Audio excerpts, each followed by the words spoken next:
Hii ni taarifa nzito kidogo kuhusu bunge la Umoja wa Ulaya kuifutia Tanzania misaada maendeleo takribani euro milioni 156 sawa sana bilioni 440 za Kitanzania. Rais Samia akiwa kule Urusi. Tafadhali ni kukumbusha bonyeza maneno subscribe pamoja na alama ya kengele ili uwe wa kwanza kuzipata taarifa zetu. Taarifa kubwa ambayo imekuwa ikipostiwa na wanaharakati mbalimbali kwenye mitandao ya kijamii ni kuhusu azimio la Wizara ya Mambo ya Nje na Wizara ya Maendeleo ya Bunge la Umoja wa Ulaya kupiga kura ya kuifutia Tanzania misaada ya maendeleo. Kwa mfano, mwanaharakati wa haki za binadamu Malisa Jiyara aliandika, Bunge la Ulaya limepitisha azimio la kusimamisha msaada wa maendeleo wa takriban euro 156 milioni, zaidi ya shilingi bilioni 440, kutokana na masuala ya ukiukwaji wa haki za binadamu, kukosekana kwa utawala bora, kukandamizwa kwa demokrasia na uhuru wa maoni. Uamuzi huu na kura zilipigwa Juni 3 na kamati ya mambo ya nje pamoja na kamati ya maendeleo ili kulitaka bunge zima la Umoja wa Ulaya kupitisha adhima hiyo ambayo huenda ikainyima kabisa Tanzania pesa hizo za misaada.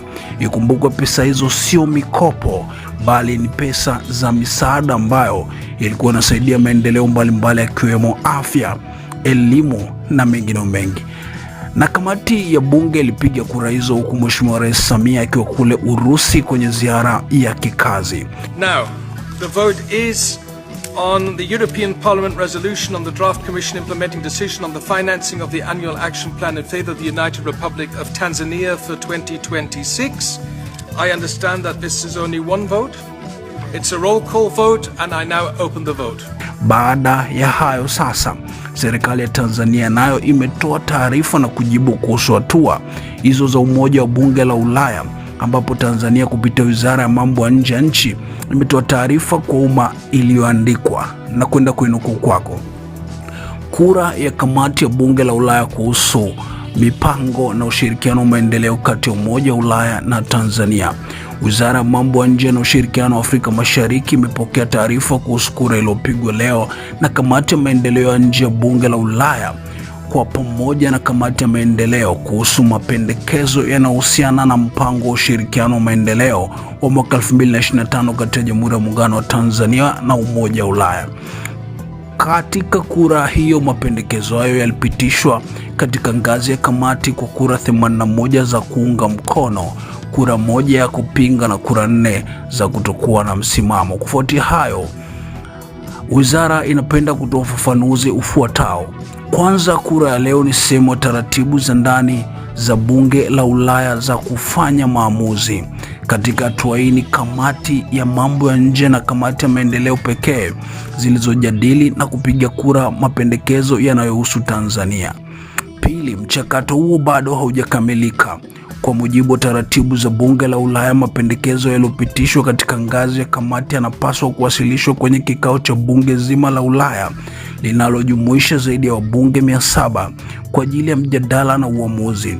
Hivyo basi, kura hiyo ni hatua moja tu katika mchakato unaoendelea na haiwakilishi msimamo wa mwisho wa Bunge la Ulaya kuhusu swala hili. Tatu, ni muhimu kufahamu kwamba uhusiano kati ya Umoja wa Ulaya na nchi washirika wake ikiwemo Tanzania unaendeshwa kupitia Tume ya Ulaya ambayo ndio chombo cha utendaji cha Umoja wa Ulaya kama ilivyo katika mifumo mingi ya kibunge. Mapendekezo yaliyopitishwa na kamati za kibunge au bunge lenyewe huwasilishwa kwa taasisi husika za kiutendaji kwa ajili ya kuzingatiwa na kufanyiwa kazi kwa mujibu wa taratibu zilizowekwa. Kwa muktadha huo, mapendekezo yaliyopitishwa na kamati za bunge hayapaswi kutafsiriwa kuwa ni uamuzi wa moja kwa moja unaobainisha mustakabali wa mahusiano kati ya Tanzania na Umoja wa Ulaya. Suala hili bado liko ndani ya taratibu za Umoja wa Ulaya na halijafikia hatua za mwisho ya maamuzi. Wizara inapenda kuhakikishia umma kwamba uhusiano kati ya Jamhuri ya Muungano wa Tanzania na Umoja wa Ulaya unaendelea kuwa imara na unazidi kustawi katika maeneo mbalimbali yenye maslahi ya pamoja. Tanzania na Umoja wa Ulaya zinafurahia ushirikiano wa muda mrefu uliojengwa juu ya mazungumzo, ushirikiano na kuheshimiana, unaungwa mkono na mfumo imara ya mashauriano iliyoanzishwa vyema. Serikali ya Jamhuri ya Muungano wa Tanzania inaendelea kuwa na dhamira ya kuimarisha zaidi ushirikiano wake wa muda mrefu na Umoja wa Ulaya kwa manufaa ya wananchi wa pande zote mbili na kwa ajili ya kufanikisha malengo ya pamoja ya maendeleo. Imetolewa na kitengo cha mawasiliano ya serikali.